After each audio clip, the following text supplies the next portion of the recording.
My first initial reaction when I read this was, this is brave. This is original.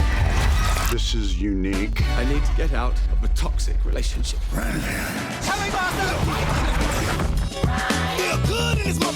You have the most narcissistic boss imaginable, who is also a powerful blood-sucking vampire. Hello, Renfield. Marvelous attire. The codependency is toxic, but there's a level of love there. Care, feeding. You're like the guy that gets the villain's Postmates. Is it yummy?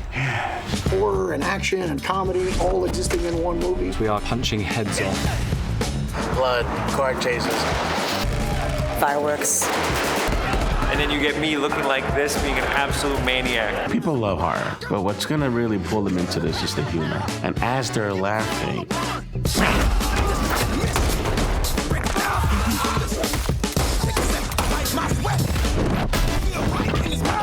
can hit that bullseye of comedy and horror.